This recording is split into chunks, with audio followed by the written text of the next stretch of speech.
दोस्तों आपकी स्क्रीन के ऊपर क्वेश्चन दिख रहा है 1.23 और क्या कह रहा है ये क्वेश्चन, आइए देखते हैं। Two large thin metal plates are parallel and close to each other, यानी दो लार्ज थिन मेटल प्लेट है। ठीक है, तो आइए सबसे पहले वो भी बना लेते हैं। ये मान लीजिए पहली मेटल प्लेट है और यहां पर ये एक दूसरी मेटल प्लेट है। ये कैसी है, दोनों भी क्लोज टू ईच अदर है। इसको मैं नाम दे देता हूं ए और इसको मैं नाम दे देता हूं B. On their inner surface plate have surface charge density of opposite side and magnitude 17.0 into 10⁻⁻22 coulomb per metre square. तो यहां पर क्या है, तो यहां पर सरफेस चार्ज डेंसिटी है, कितनी है, तो 17 into 10⁻⁻22 coulomb per metre square है। और यहां पर कितना है, तो यहां पर है -17 into 10⁻⁻22 coulomb per metre square है। दोनों के हमने कैसा बोला है, दोनों का जो साइन है वो अपोजिट है और मैग्नीट्यूड सेम है। तो हमको क्या करना है, तो हमको निकालना है ई। ई यानी क्या होता है, तो ई यानी होता है इलेक्ट्रिक फील्ड। तो यहां पर जो इलेक्ट्रिक फील्ड निकालनी है वो तीन इसके लिए निकालनी है। पहली तो in the outer region of plate निकालनी है, यानी जो प्लेट ए है इसके बाहर में जो रीजन रहेगा उसको हम बोलेंगे रीजन 1। तो रीजन 1 का हमको इलेक्ट्रिक फील्ड निकालनी है। उसके बाद हमको outer region of second plate निकालनी है, यानी ये जो बी प्लेट है इसके बाहर में हमारा रीजन 3 रहेगा। उस रीजन 3 में क्या इलेक्ट्रिक फील्ड रहेगी ये हमको निकालनी है। और यहां पर ए और बी इन दोनों के बीच में हमारा और एक रीजन है, उसको हम बोलेंगे रीजन 2। तो यहां पर हमें रीजन 1, रीजन 2 और रीजन 3 में क्या इलेक्ट्रिक फील्ड रहेगी ये हमको निकालना है। ठीक है, तो भाई हमको पता है charge density of plate A कितनी है, तो वो भी लिख लेते हैं। चार्ज डेंसिटी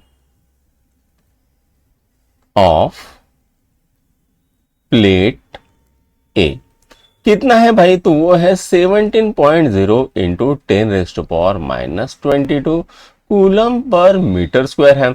और उसी तरह से charge density of plate B कितना है, -17.0 into 10⁻⁻22 coulomb per metre square.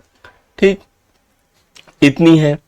अब हमको पूछा है कि भैया जो रीजन 1 है और रीजन 3 है वहां पर इलेक्ट्रिक फील्ड कितना है, तो भाई वहां पर इलेक्ट्रिक फील्ड आएगा आपका 0। This is because the charge is not influenced by respective plate. क्यों, तो ये चार्ज है वो रिस्पेक्टिव प्लेट इंक्लूज नहीं कर रही है, जिसके कारण वहां पर रीजन और रीजन 3 यहां पर इलेक्ट्रिक फील्ड कितनी आएगी, तो वो आएगी 0। तो हम लिखेंगे यहां पर electric field in region 1 and region 3, यानी outer region of first plate, in outer region of first plate is 0 and electric field in outer region of second plate is also 0। ठीक है, अब हमको निकालना है बिटवीन द प्लेट क्या होगा। ठीक है, तो यहां पर electric field A in region 2 is given by, relation क्या आएगा, तो भाई ये रिलेशन आता है E is equal to sigma upon epsilon not.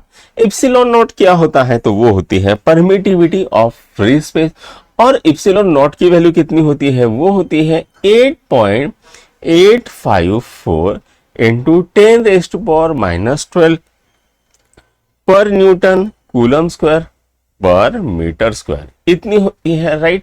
और सिग्मा की वैल्यू कितनी है, तो सिग्मा की वैल्यू है 17 into 10⁻⁻22 coulomb per metre square. अब ये दोनों वैल्यू हमारे फॉर्मूले के अंदर डाल देंगे। तो 17 इंटू 10⁻⁻22 डिवाइडेड बाय 8.854 इंटू 10⁻⁻12। तो भाई आंसर कितना आता है? तो आंसर आता है 1.92 इंटू 10 इंटू 10⁻⁻10 न्यूटन पर कूलम। तो भाई electric field between the plates कितना आ गया?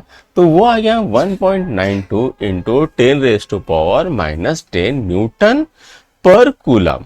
ठीक है, न्यूटन पर कूलम इतना आ गया। ठीक है, तो ये यहां पर बच्चों आपका पहला चैप्टर खत्म होता है। अब हम स्टार्ट करेंगे सेकंड चैप्टर। ठीक है, तो इसको नोट डाउन कर लो। Bye bye.